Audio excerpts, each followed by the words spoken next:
Bienvenue dans cette émission 5 minutes de lecture biblique. Alors, cette émission a pour objectif tout simplement de découvrir et redécouvrir avec moi certains livres de la Bible.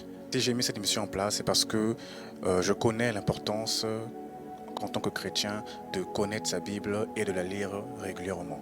Donc, on va se retrouver ici sur cette chaîne YouTube chaque semaine pour lire un passage, pour lire un chapitre, pour lire un livre de la Bible.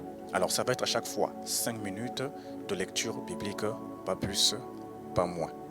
Mais avant que nous commencions notre lecture, j'aimerais vous dire que j'ai un groupe WhatsApp appelé la Caverne des Solutions. Dans ce groupe-là, nous nous réunissons tous ensemble en tant que saints et nous prions chacun pour les autres, chacun pour les problèmes que nous rencontrons. Parce que je crois fermement en la prière des saints, je crois fermement en la prière d'union.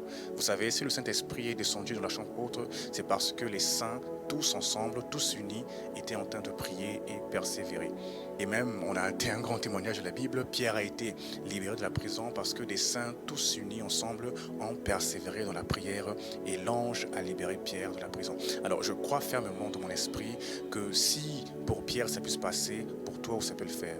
Alors, je t'invite à rejoindre notre groupe, le lien se trouvera juste dans la description, Et viens, apporte ton sujet, apporte ton problème, nous prierons ensemble pour toi et je sais que tu trouveras une solution à ton problème. Tout-puissant, Père Céleste, toi le Créateur des cieux et de la terre, toi qui vis à jamais, toi qui nous protèges, toi qui nous gardes, Seigneur. C'est encore dans l'allégresse que je viens devant ton trône de grâce pour te présenter, Seigneur, mes remerciements, pour te montrer ma joie, Seigneur, de savoir qu'aujourd'hui tu as encore manifesté ton amour dans ma vie. Aujourd'hui, tu as encore manifesté ta grâce dans ma vie, Seigneur. Là où nombreux sont ceux qui sont retournés dans des hôpitaux, nombreux sont ceux qui n'ont pas pu finir cette journée, Papa. Toi, tu as pourvu pour moi, Seigneur. Toi, tu as tourné ton regard sur un pauvre pécheur que je suis, sur un pauvre homme que je suis, Papa. C'est le cœur rempli d'allégresse que je veux te dire merci, que je veux te dire que tu es digne d'adorer, digne d'élévation, Seigneur. Papa, dans ces instants, je vais commencer à lire ce livre que tu nous as laissé, Papa. Lire, Papa, ces précieuses paroles que tu nous as laissées, Seigneur. Alors pendant cette lecture, je ne veux pas juste que ce ne soit une lecture charnelle comme on pourrait lire n'importe quel livre, Seigneur. Je veux que tous les mots, Seigneur, qui puissent sortir de là, s'imprègnent dans ma vie et dans la vie de cette personne qui va regarder cette vidéo, Seigneur. Parce que je sais une chose, c'est que l'homme ne se nourrira pas que de pain seulement, mais de toute parole qui sort de la bouche de l'Éternel.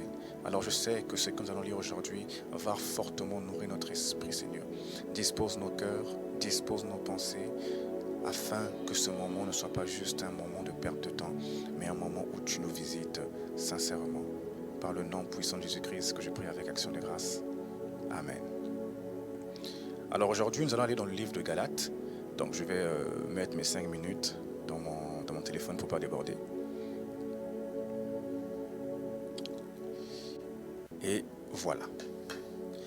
Galates 1, chapitre 1, et donc le verset 1. Paul, apôtre, non de la part des hommes, ni de la part d'un homme, mais par Jésus-Christ et Dieu le Père, qui l'a ressuscité des morts. Et tous les frères qui sont avec moi aux églises de la Galatie, que la grâce et la paix vous soient données de la part de Dieu le Père, de notre Seigneur Jésus-Christ, qui s'est donné lui-même pour nos péchés, afin de nous arracher du présent siècle mauvais, selon la volonté de notre Dieu et Père. À qui soit la gloire au siècle des siècles. Amen. Je m'étonne que vous vous détourniez si promptement de celui qui, pour passer à un autre évangile, de celui qui vous a appelé par la grâce de Christ pour passer à un autre évangile. Non parce qu'il y ait un autre évangile, mais il y a des gens qui vous troublent et qui veulent renverser l'évangile de Christ. Mais quand nous-mêmes, quand un ange du ciel annoncerait un autre évangile que celui que nous avons prêché, qui soit anathème. Nous l'avons dit précédemment, je le répète, à cette heure, si quelqu'un vous annonce un autre évangile que celui que vous avez reçu, qu'il soit anathème. Et maintenant, est-ce la faveur des hommes que je désire ou celle de Dieu? Est-ce que je cherche à plaire aux hommes? Si je plaisais encore aux hommes, je ne serais pas serviteur de Christ. Amen.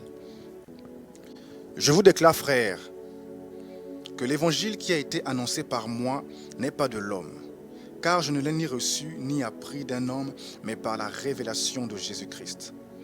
Vous avez su en effet quelle était autrefois ma conduite dans le judaïsme, comment je persécutais à outrance et ravageais l'Église de Dieu, et comment j'étais plus avancé dans le judaïsme que beaucoup de ceux de mon âge et de ma nation, étant animé d'un zèle excessif pour la tradition de mes pères.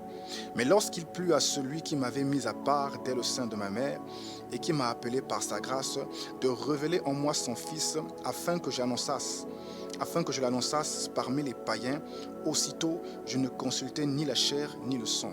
Amen.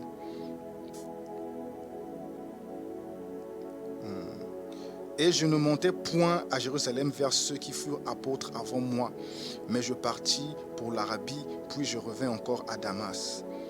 3 ans plus tard, je montai à Jérusalem pour faire la connaissance de Céphas, et je demeurai 15 jours chez lui, mais je ne vis aucun autre des apôtres, si ce n'est Jacques, le frère du Seigneur. Dans ce que je vous écris, voici devant Dieu, je ne mens point. J'allais ensuite dans les contrées de la Syrie et de la Sicilie. Or, j'étais inconnu de visage aux églises de Judée qui sont en Christ. Seulement, elles avaient entendu dire, celui qui autrefois nous persécutait annonce maintenant la foi qu'il s'efforçait alors de détruire, et elles glorifiaient Dieu à mon sujet. Chapitre 2. 14 ans après, je montais de nouveau à Jérusalem avec Barnabas, ayant aussi pris Tite avec moi. Et ce fut d'après une révélation que j'y montais.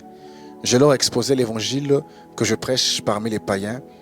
Je l'exposais en particulier à ceux qui sont plus considérés, afin de ne pas courir ou avoir couru en vain. Mais Tite, qui était avec moi et qui était grec, ne fut pas même contraint de se faire circoncire. Et cela à cause des faux frères qui s'étaient furtivement introduits et glissés parmi nous pour épier la liberté que nous avons en Jésus-Christ, avec l'intention de nous asservir. Nous ne leur cédâmes pas un instant et nous résistâmes à leurs exigences, afin que la vérité de l'Évangile fût maintenue parmi nous.